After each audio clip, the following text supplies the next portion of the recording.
साथियों नमस्कार। मैं दलित चिंतक डॉक्टर विजय यादव। यूजीसी समता समानता का नियम 2026। साथियों, शिक्षण संस्थाओं में जातिगत भेदभाव सामाजिक ताने बाने के अनुसार गुरुकुल परंपरा से लेकर आज तक देखा जा सकता है, जिसकी कीमत एकलव्य को अपना अंगूठा दे करके चुकानी पड़ी थी। हजारों वर्षों बाद भी लोकतांत्रिक व्यवस्था में भी सामाजिक ताने बाने का स्वरूप भारत के विश्वविद्यालयों में देखा जा सकता है, जो जाति, लिंग, पिछड़े, दलित, दिव्यांग के रूप में विश्वविद्यालय में आज भी प्रभावी है, जो पिछड़े, दलित, आदिवासियों के रूप में विश्वविद्यालयों में आज भी प्रभावित है, आज भी देखा जा सकता है। साथियों, भारत में कुल 1181 विश्वविद्यालय हैं, यूनिवर्सिटी, और जिसमें 57 केंद्रीय विश्वविद्यालय और 494 स्टेट यूनिवर्सिटियां हैं और 138 डीम्ड विश्वविद्यालय हैं और 502 निजी विश्वविद्यालय हैं और संबंधित कॉलेजों की संख्या तो हजारों में है, जिसमें SC, ST, OBC के कुलपतियों की संख्या मात्र 2 से 3% है। अधिकतम अगर हम मान भी लें तो 5% हो सकती है। 5% तो बहुत ज्यादा है, 2 से 3 भी ये नहीं है। बाकी सभी विश्वविद्यालयों, कुलपतियों, प्राचार्यों व HOD संस्थान अध्यक्षों की संख्या 95% है। ऐसे में भारतीय समाज का ताना बाना, जो जाति आधारित और लिंग आधारित भेदभाव की संभावना संस्थानों को उच्च जातियों के संख्या बल के आधार पर ही मैं निश्चित कर सकता हूँ। मेरे 13 वर्ष के उस शिक्षा का जो अनुभव रहा है, विश्वविद्यालय स्तर पर उच्च शिक्षा में प्राध्यापक रहा हूँ और भारत के लगभग विश्वविद्यालयों को के अनुभवों से भी परिचित रहा हूँ। साथियों, जिसमें लिंग भेद, जाति आधारित, पिछड़े, दलित, अनुसूचित जाति, अनुसूचित जनजाति के छात्रों का शोषण विभिन्न स्तरों पर होता रहता है। उनमें अगड़े वर्ग के छात्रों से लेकर विश्वविद्यालय संस्थानों के प्राचार्यों, विभागाध्यक्षों, कुल सचिवों व कुलपतियों की परोक्ष अपरोक्ष स्वीकारोक्ति व संलिप्तता रहती है।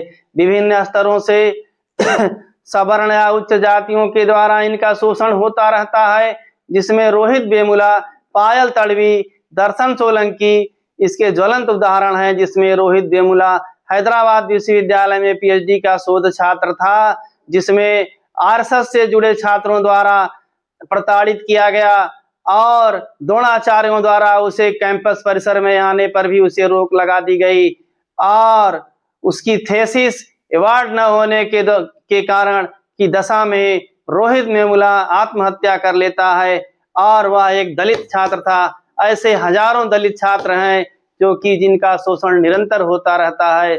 साथियों, ऐसी ही कहानी पायल तड़वी की है और दर्शन सोलंकी की भी है, जो सवर्ण छात्रों और विश्वविद्यालय प्रशासन से तंग आकर के आत्महत्या कर लेते हैं। ये तो ज्वलंत उदाहरण है।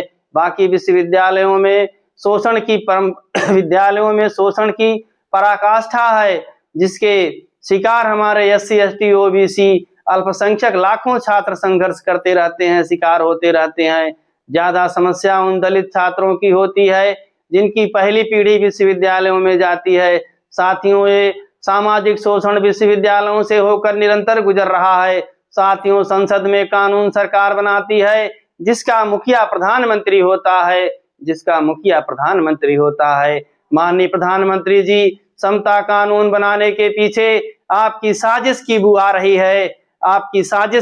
रही है। आपने निरीह छात्रों को चुना है साजिश के लिए, जिनका शोषण पिछले 12 वर्षों से आप कर रहे हैं। आपने एक पत्थर फेंक करके देखा है कि क्या होता है और इसका परिणाम क्या होता है। आपने जानबूझ करके समता कानून को लचीला बनाने का प्रयास किया है ताकि यह खटाई में पड़ जाए और कोर्ट में भी आपने कोई पैरवी नहीं की और समता समानता बिल पर कोर्ट ने रोक लगा दी और चिद भी मेरी, पट भी मेरी, टैया मेरे बाप की, ऐसा आपने प्रयोग किया है। माननीय प्रधानमंत्री जी, आप छात्रों को बेवकूफ बना लोगे, लेकिन डॉक्टर विजय यादव जैसे पढ़े लिखे लोगों को और विश्वविद्यालय स्तर पर जो है प्राध्यापन करने वाले लोगों को आप कैसे बेवकूफ बना पाओगे? जिसका जीवन ही उस शिक्षा में समर्पित हुआ हो, ऐसे लोगों को आप कैसे बेवकूफ बनाओगे?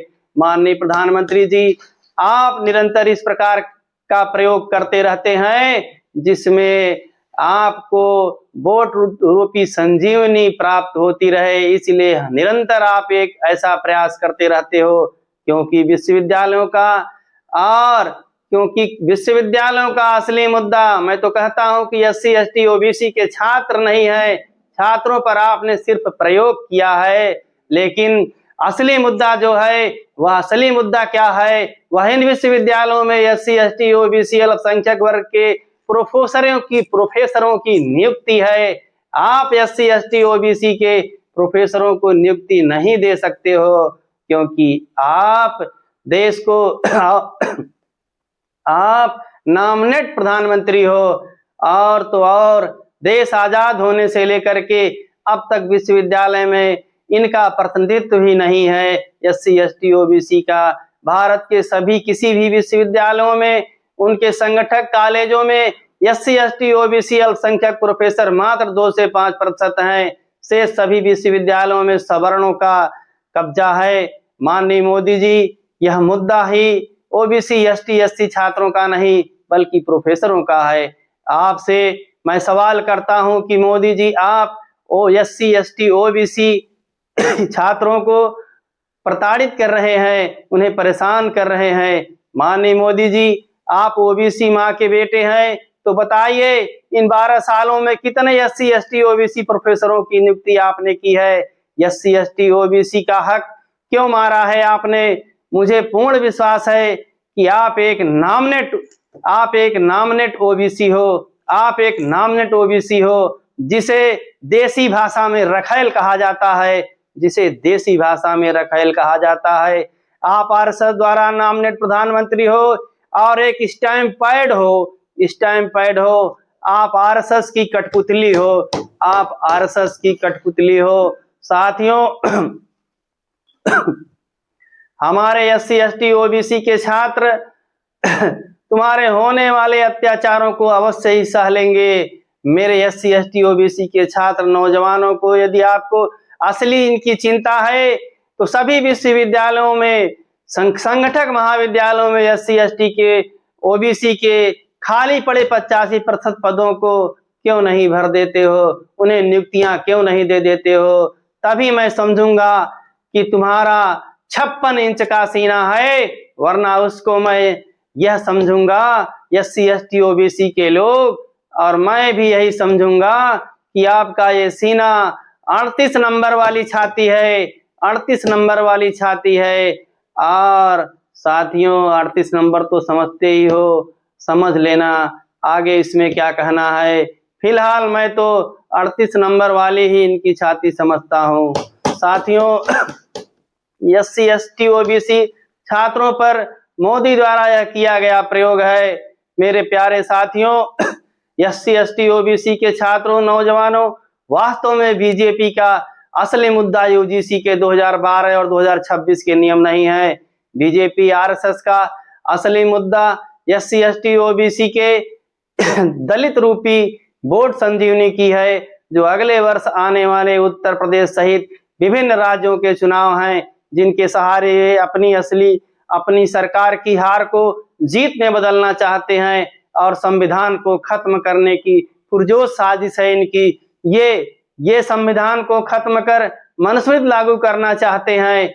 ऐसा मैं हरगिज नहीं होने दूंगा, ऐसा मैं हरगिज नहीं होने दूंगा, चाहे इसके लिए मुझे अपने प्राणों की आहुति ही क्यों न देनी पड़े, चाहे इसके लिए मुझे अपने प्राणों की आहुति क्यों न देनी पड़े, मैं उसके लिए तैयार हूँ, मैं उसके लिए तैयार हूँ। साथियों, SC ST OBC अल्पसंख्यक छात्रों के सब कुछ छात्रों ये सब कुछ बेच चुके हैं और ये संविधान को भी खत्म करना चाहते हैं। अब तुम्हें भी बेचना चाहते हैं, और अब ये तुम्हें ही बेचना चाहते हैं, तुम्हें गुलाम बनाना चाहते हैं, तुम्हें बर्बाद करना चाहते हैं। साथियों, हमारे पुरखे बाबा साहब ने देश को आजाद करा करके जो संविधान दिया था, वो पुरानी आजादी थी, वो पुरानी आजादी थी। अब तुम्हारे कंधों पर नई आजादी का भार है, तुम्हारे कंधों पर नई आजादी का भार है। इसलिए तुम्हारे अंदर वह साहस है, वह पौरुष है जो एससी एसटी और ओबीसी के तमाम क्रांतिकारियों में था। भ्रम और यह समय आ गया है साथियों, जो अब आजादी व संविधान हमारे तुम्हारे पुरखे बाबा साहब ने दिया था, अब तुम्हें इस आजादी को लड़ना होगा, तुम्हें संघर्ष करना होगा। अब इन देसी गोरों के विरुद्ध तुम्हें नई आजादी का इतिहास लिखना होगा। छात्रों, नौजवानों, अब तुम गांव-गांव में अपनी टोलियां बना लो, अपनी टोलियां बना लो। एक एक छात्र, नौजवान, हजार-हजार लोगों को शिक्षित व प्रशिक्षित करो और इन गोरे अंग्रेजों को खदेड़ करके नई आजादी लेना होगा, नई आजादी लेना होगा। और अब तुम तैयार हो जाओ, और अब तुम तैयार हो जाओ, डू और डाई, करो और मरो। मेरा विश्वास है कि जीत तुम्हारी होगी, जीत तुम्हारी होगी, जीत तुम्हारी होगी। साथियों, वीडियो को लाइक, सब्सक्राइब और शेयर अवश्य कीजिएगा, क्योंकि मैं आपके लिए निरंतर संघर्ष करता रहता हूं। साथियों, जय भीम, जय संविधान, जय दलित भाइयों, जय हिंद, जय भारत, जय हिंद, जय भारत।